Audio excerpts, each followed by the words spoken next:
Assalamualaikum warahmatullahi wabarakatuh. Saya Palma Aulia dengan NIM 121400601. Humas 5B akan mempresentasikan komunikasi politik dan sistem politik. Keberagaman sistem politik. Menurut Rusadi, sistem politik adalah sebuah kesatuan yang terdiri dari bagian-bagian yang secara fungsional berkaitan satu sama lainnya pada ikatan superordinatnya yang menunjukkan suatu gerak dalam rangka mencapai tujuan tertentu. Dapat diartikan bahwa sistem adalah kesatuan elemen-elemen yang saling berhubungan satu sama lain. Dalam menjalankan sistem politik, perlu adanya kemampuan untuk dapat mengendalikan kekuasaan pemerintahan. Berikut ada 6 kapabilitas politik. Yang pertama ada kapabilitas ekstratif, adalah kemampuan yang berkaitan dengan kemampuan untuk dapat mengelola sumber-sumber daya. Kemudian yang kedua ada kapabilitas regulatif, adanya keterkaitan dengan kemampuan sistem politik dalam mengendalikan tingkah laku individu atau kelompok. Yang ketiga ada kapabilitas distributif, adalah kemampuan mengalokasikan atau mendistribusikan sumber-sumber material dan jasa-jasa kepada individu ataupun yang ada dalam masyarakat.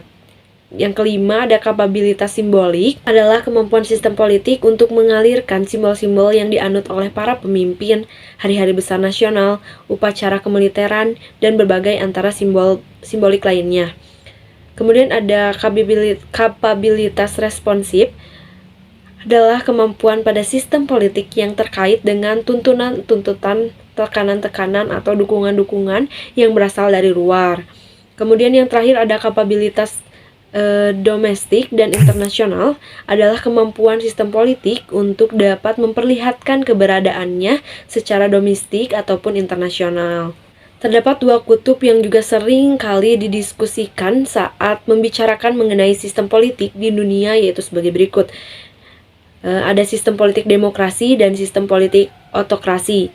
Nah, yang sistem politik demokrasi ini sebuah konsep yang digunakan untuk membicarakan keterlibatan masyarakat untuk dapat berpartisipasi dalam pengambilan keputusan yang penting dalam masyarakat dan negara. Kemudian yang sistem politik otokrasi ini tuh mengembalikan dari sistem politik demokrasi di mana segala keputusan diambil oleh pejabat tertinggi pemerintah. Pengaruh dan timbal balik antara sistem politik. Nah, sistem politik suatu negara dapat mempengaruhi cara komunikasi politik dilakukan. Misalnya, dalam sistem politik otoriter, komunikasi publik dapat dibatasi atau diawasi oleh pemerintahan. Sebaliknya, dalam sistem politik demokratis, komunikasi publik dapat lebih bebas dan terbuka. Ada beberapa pengaruh sistem politik terhadap komunikasi politik. Yang pertama itu ada persaingan kepentingan. Dalam sistem politik yang demokratis, terdapat persaingan kepentingan antara komunikator politik untuk mempengaruhi, memperoleh, mempertahankan, dan memperluas kekuasaan. Kemudian yang kedua ada hubungan, kontrol, dan keseimbangan kekuasaan. Nah, dalam sistem politik demokratis terdapat hubungan kontrol dan keseimbangan kekuasaan antara elit politik dan rakyat. Kemudian yang ketiga ada pengaruh komunikasi politik aparatur pemerintah terhadap pelayanan publik. Komunikasi politik aparatur pemerintah dapat mempengaruhi pelayanan publik. Oleh karena itu penting untuk memahami bagaimana pengaruh komunikasi politik aparatur pemerintah terhadap pelayan publik. Pengaruh komunikasi publik terhadap sistem politik. Beberapa pengaruh publik terhadap sistem politik itu, yang pertama ada pembentukan opini publik.